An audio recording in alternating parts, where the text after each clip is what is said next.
This channel does not promote or promotion any illegal activities. All content provided by this channel is meant only for educational purpose only.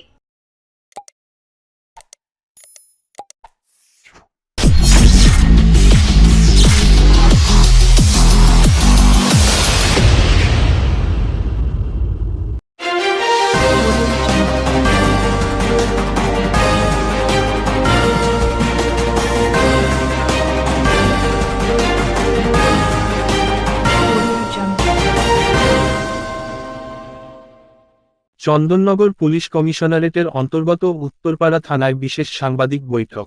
বিগত দিনে চুরির ঘটনায় গ্রেফতার 2। গত 2 মাস ধরে রাতের অন্ধকারে উত্তরপাড়া থানার অন্তর্গত মাখলা ও কানাইপুর অঞ্চলে বিভিন্ন চুরির ঘটনা ঘটে গিয়েছে। বিভিন্ন সময় দেখা গিয়েছে না থাকার সুযোগ নিয়ে ঘরের গ্রিল কেটে বিভিন্নভাবে সোনার গহনা সহ জিনিসপত্র চুরি হচ্ছিল। তারপর থেকেই বিভিন্ন সিসিটিভি ফুটেজের মাধ্যমে তদন্ত শুরু করে উত্তরপাড়া থানার পুলিশের এক বিশেষ দল। গত 3 তারিখ ইকোপার্ক থানা অন্তর্গত বিট্টু ঠাকুর নামক এক যুবককে আটক করে জিজ্ঞাসাবাদ করতেই অপরজনকে তারাপীঠ সংলগ্ন এলাকা থেকে বিশ্বজিৎ ওরফে আকাশ নামক অপরকে পুলিশি জিজ্ঞাসাবাদের জন্য নিয়ে আসার পর তাদের থেকে আনুমানিক 5 লক্ষ টাকার সোনার গয়না, নগদ 11,800 টাকা সহ বিভিন্ন গ্রিল কাটার সামগ্রী উদ্ধার হয়। উত্তরপাড়া থানার পুলিশ আজ একটি সাংবাদিক বৈঠক করে এই বিষয়ে সকলের কাছে অবগত করেন। ধৃত দুজনের নামে বিগত দিনেও বিভিন্ন থানায় অপরাধমূলক কাজের যুক্ত থাকা অভিযোগ আছে বলে পুলিশ সাংবাদিক বৈঠকে জানায়।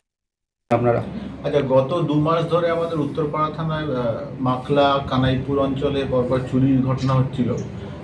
সন্ধ্যের পর থেকে রাত 10টা এরকম সময়, ধরুন 2-3 ঘন্টার জন্য বা 4 ঘন্টার জন্য লোকে বাড়ি ফাঁকা রেখে চলে যাচ্ছিল সেই সময়। তো সেই সময়ের মধ্যেই পেছনের দিক থেকে গ্রিল কেটে নিয়ে ঘরে ঢুকে এই সোনার গয়না আলমারি ভেঙে আর কি নিয়ে যেত লোক এরা। তো আমরা পরপর এই ঘটনা ঘটার পর থেকে তারপরে একটা টিম ফর্ম করি এখানে, স্পেশাল টিম।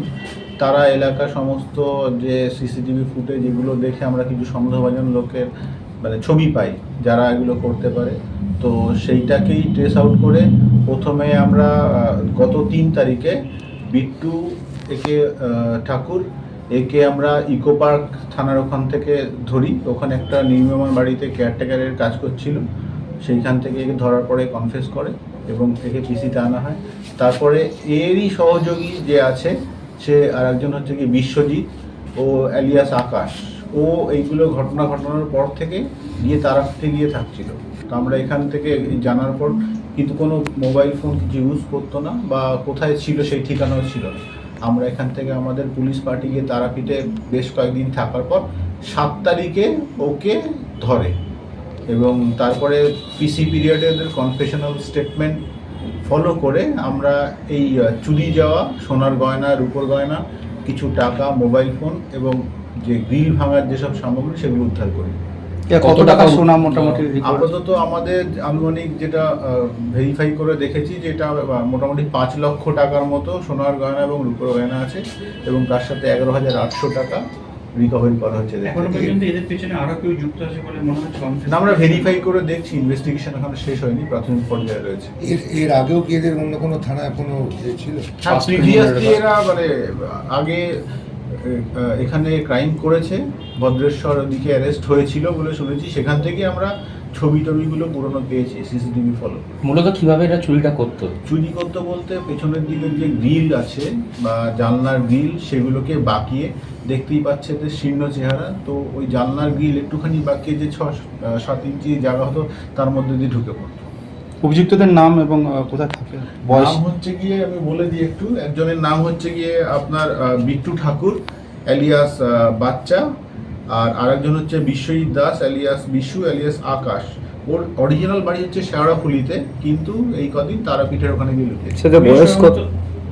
এর বয়স অ্যাপ্রক্সিমেটলি 25 এরকম। আইন শৃঙ্খলা রক্ষার ক্ষেত্রে সিসিটিভি একটা বড় হাতিয়ার পুলিশের। সেক্ষেত্রে আমরা জানতে পারছি উত্তরপাড়া বেশ কিছু ক্যামেরা বিকল হয়ে পড়ে আছে।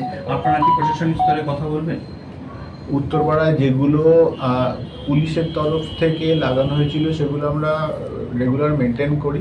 বাকি যেগুলো অন্য সমস্ত পৌরসভা বা বাকি জায়গা থেকে লাগানো হয়েছে তাদের কাছে অলরেডি আমরা আবেদন রেখেছি যাতে সেগুলো রেগুলার মেনটেন্সের মধ্যে দিয়ে যায় এবং এছাড়াও অনেক পুলিশ বন্ধু বা সাধারণ নাগরিক তাদের দোকানে বাজারে লাগিয়ে রেখেছেন, সেগুলো ঠিকঠাক আছে। আমরা সেখান থেকে এগুলো রিকভারি আমরা দেখতে পাচ্ছি এই ধরনের চুরি সন্ধ্যেবেলা এবং রাতের আগেই ঘটছে।